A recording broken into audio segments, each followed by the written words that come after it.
तुम्हें रिश्ता बचाना चाहिए था, बहस में हार जाना चाहिए था। जहां तुम दिमाग लगा के आ रहे हो, वहां तुम्हें दिल लगाना चाहिए था। दोस्तों, आज का वीडियो उन प्यारी महिलाओं और पुरुषों के लिए है जिन्होंने समर्पण के साथ अपनी दाम्पत्य जीवन, अपनी मैरिड लाइफ को हमेशा प्राथमिकता दी। उन्होंने अपने पार्टनर के इमोशंस को रेस्पेक्ट दी, वैल्यू दी, पर हाल फिलहाल में ही उन्हें पता चला है कि उनके पार्टनर का किसी और के साथ संबंध है या फिर मल्टीपल रिलेशनशिप्स में।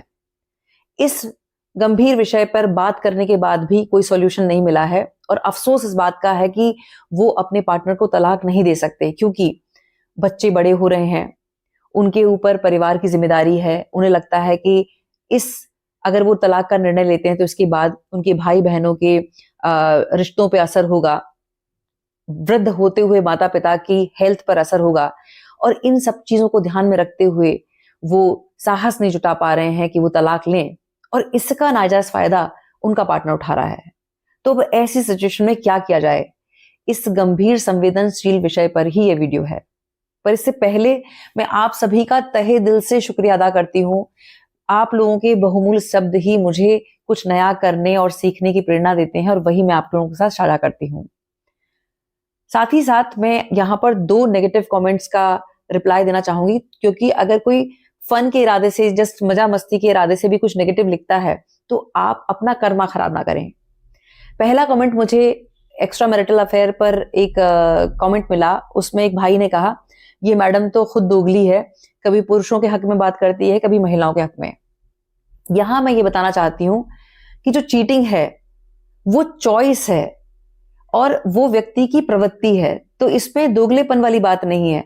जहां पुरुष सही है मैं पुरुष की बात करती हूं, जहां महिलाएं सही हैं महिलाओं की बात करती हूं।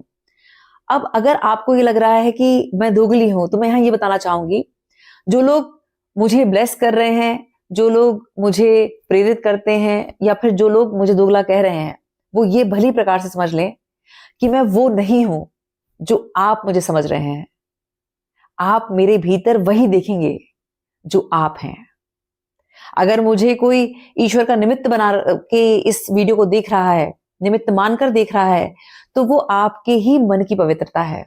और जो लोग दोगला समझ रहे हैं, तो आप समझदार हैं कि फिर इसका क्या जवाब है। अब जो दूसरा कमेंट है वो ये था कि बीते दिनों 1-on-1 सेशन में एक भाई ने अपनी जो समस्या थी वो साझा करी। उसमें उनकी वाइफ का एक्स्ट्रा मैरिटल अफेयर था 1.5 साल से, और 10 साल के रिलेशनशिप में वो अपनी पत्नी के साथ हैं, जिसमें उनकी पत्नी ने उनके माता पिता, भाई बहन के साथ अपनी जिम्मेदारी को बखूबी निभाया है। शादी से एक बेटी है। उन्होंने मुझसे सुझाव मांगा था कि मैं तलाक नहीं देना चाहता हूं, मुझे क्या करना चाहिए। मैंने कहा कि देखो, आपको एक मौका देना चाहिए अपनी बच्ची के भविष्य को देखते हुए। तो उस वीडियो पे कमेंट आया, एक भाई ने ये कहा कि लगता है कि मैडम ने भी अपनी लाइफ में दूसरा मौका लिया है। तो यहां मैं ये बताना चाहूंगी कि जो अपनी बात को दृढ़ता और शालीनता से कहने का जो साहस है, वो परम पिता परमात्मा उसी व्यक्ति को देता है जो अपने जीवन को समर्पण और त्याग के साथ जीने का भाव रखता है। जो लोग दूसरे चांस की नीयत रखते हैं, उन्हें ये ब्लेसिंग कभी नहीं मिलती है। बाकी आप समझदार हैं। अब हम इस गंभीर मुद्दे पर आते हैं।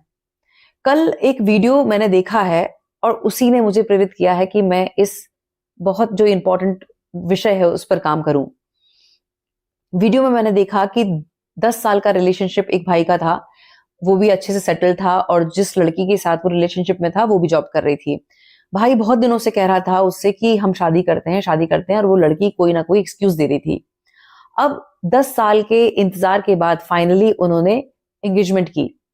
एंगेजमेंट होने के बाद उसे ये पता चला कि वो लड़की किसी अन्य पुरुष के साथ जैसलमेर गई है, और जब उसके हाथ में वो सारे प्रूफ्स लगे तो उसने उस लड़की से बात करी और क्लियर कहा कि अब मैं तुमसे शादी नहीं कर सकता क्योंकि तुम मेरे साथ चीटिंग कर रही हो। उस लड़की ने स्मार्ट तरीके से ये बात अपने भाई और माँ को बताया। माँ और भाई ने उस पर प्रेशर बनाया कि अगर तुमने मेरी बहन से शादी नहीं करी तो हम तुम्हें झूठे केस में फंसा देंगे। और वो भाई इतना एंजाइटी, इतने डिप्रेशन में था कि उसने सुसाइड कर लिया। यहां यह समझने की जरूरत है कि अगर कोई व्यक्ति, हम समर्पण के साथ उसके साथ रिश्ता निभा रहे हैं और अगर कोई व्यक्ति चीटिंग कर रहा है तो वो व्यक्ति तो धोखा दे ही रहा है। लेकिन अगर आपके भीतर आत्महत्या का एक ख्याल आ रहा है और आप आत्महत्या जैसा कोई स्टेप उठाते हैं तो धोखा आप अपने माता पिता, अपने भाई बहन और इस जीवन से कर रहे हैं, क्योंकि ये सुंदर जीवन आत्महत्या के लिए नहीं मिला है। आत्महत्या जैसी चीज अगर नेचुरल होती तो कोई बटन हमारे भीतर ही होता कि उसमें ये होता कि अगर हमें नहीं जीना है तो हमने वो बटन अपने आप ऑफ कर दिया। आत्महत्या पाप है, इस बात को आप भली प्रकार से समझें। आप एक बार मरेंगे, आपके माता पिता तिल तिल करके हर रोज मरेंगे और आपको कोई हक नहीं है कि आप अपने माता पिता को ही सजा दें। अब इसमें जो सबसे इंपॉर्टेंट है वो ये है कि इस घटना को नई लाइट से देखना होगा। आप इस घटना को अभिशाप ना माने, आप इस घटना को अपना वरदान माने। आप इस बात को भली प्रकार से समझें कि ये जो परम पिता परमात्मा है, जो भगवान की अदृश्य असीम शक्ति है, वो आप ही के भीतर है।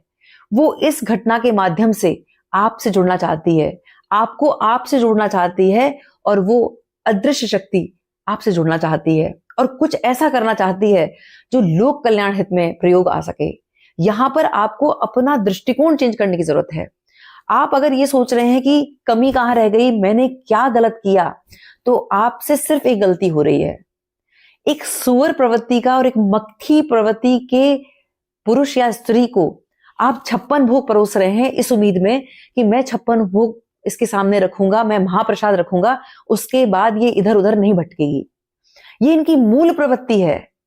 आप कितना भी शहद देंगे तो भी इनकी प्रवृत्ति के हिसाब से ये गंदगी पे बैठेंगे ही बैठेंगे।